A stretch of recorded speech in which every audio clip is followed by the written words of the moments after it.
So we're one episode away from the Titans Season 3 finale. So how did the penultimate episode do? Let's discuss all of that and more right now.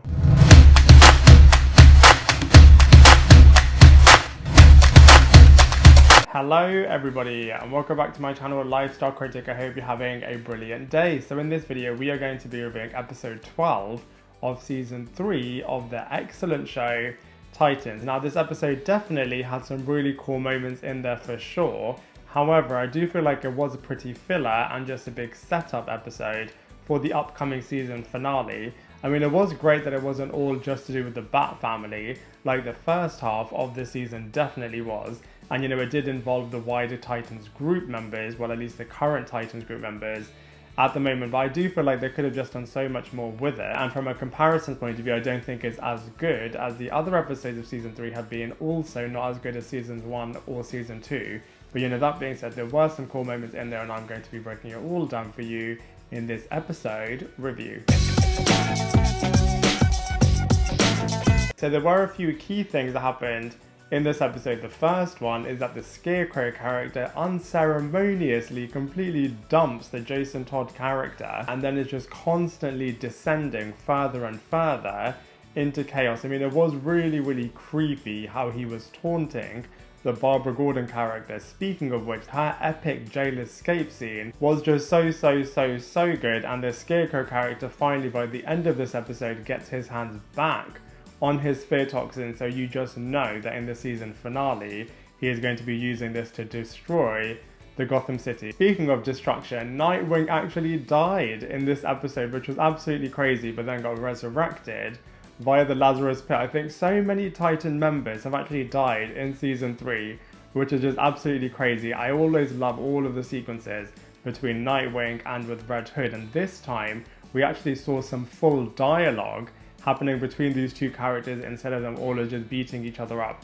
And we can somewhat see that the Jason Todd character could fight alongside his Titan teammates, which I think would be really cool. We also have the Donna Troy character still teaching the Tim Drake character how to be a hero. I do love their dynamic. I just want to see these two characters interacting with other characters now.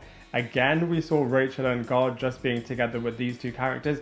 I think now in this episode you can really tell that they were filming during COVID times, as they're just keeping characters in little mini groups and not really having them forming scenes with other characters, which is a little bit of a shame. You also see that the Blackfire character really wants to go home after she learns the truth about what happened to them when they were kids, but now we also have the evil Superboy having his own agenda, which I just think was really cool. That was such a brilliant way to end with the Superboy character. I feel like Superboy has been a bit inconsistent this season, some highs, some lows, but finally we're really getting to see a true other side of this character, which is really interesting, as in the season 2 finale we also got to see a bit of a corrupt evil Superboy as well, which is really interesting that they're doing the same thing with this character towards the end of this season as well. But from a storyline point of view, while certain aspects were progressed, I definitely feel like they could have done so much more with this episode. So one of my favourite things about the Titans TV series is that they've absolutely smashed it with a casting point of view and from a character's point of view, which really does make this season so brilliant. So let's go through them one by one. So first of course, we have Brenton Thwaites brilliantly playing the Dick Grayson, Nightwing and Robin characters. And it's really interesting actually in this episode, as quite a lot of other episodes, especially across all of the 3 seasons, it pretty much has been the Brenton Thwaites show, but this time you really can actually divide all of the time evenly with all of the different characters, which I thought was really great. Like I said, this character obviously passed away between this episode and the previous episode, and he is now in the Lazarus Pit trying to fight for his life. And I just think it's so interesting, as obviously this character has just been through so much across the 3 seasons, and you get to see all of the worst bits coming to face him in this episode, and rightly so. He's facing up against Scarecrow, who really is the perfect depiction of all of this. And I absolutely love the sequences in the Lazarus Pit, as they were just so emotional for this character, even when he even became the Joker and was fighting against wanting to kill the Jason Todd character, which I just thought was so powerful and just a really cool sequence in and of itself. But when he was successful in overcoming the Lazarus Pit, the way that he punched his way out of it, I just thought was super epic and so Titans as well. Like I said before as well, I also love the sequence between him and Jason Todd. Speaking of which, next up we have Kieran Walters, who is also doing another great job as Jason Todd and Red Hood. I know people have always given this actor a bit of a hard time with his depiction. I've always thought he was alright when he was playing the more naive and bratty side of the Jason Todd character, but this time you can really feel his disappointment when he sees that his mentor, who he has trusted so much across this season, the Scarecrow character, completely rejecting him and even trying to kill him as well. You can just connect with this character so much in this moment, and you can really just feel his heart breaking.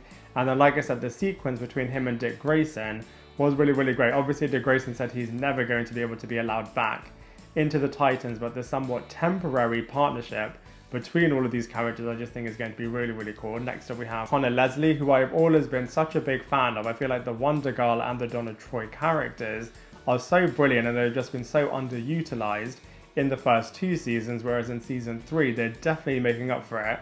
And they really do show that this character is such a good warrior and a leader figure, and she is always mentoring the Tim Drake character. I feel like they didn't do that much with Donna Troy or with Tim Drake. I feel like they've probably built up a little bit, and maybe this will lead into something happening in the season finale, but I really do feel like they could have done so much more with these 2 characters. I loved seeing the Blackfire character really standing up to her captor, which I just thought was so powerful, and the sequences between her and Starfire were really, really cool. Obviously, after Blackfire found out the truth about her power's heritage, she actually decided that she wants to go back to Tamaran, but obviously Superboy has very different plans and then completely destroys her plane and her one way out of going back to Tamaran.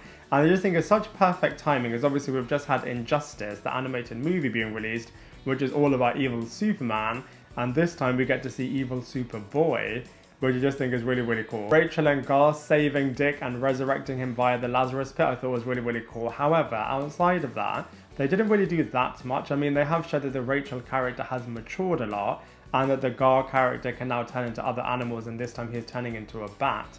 But other than that, they don't really do that much with them. Again, with Corey, they don't really do too much with her either.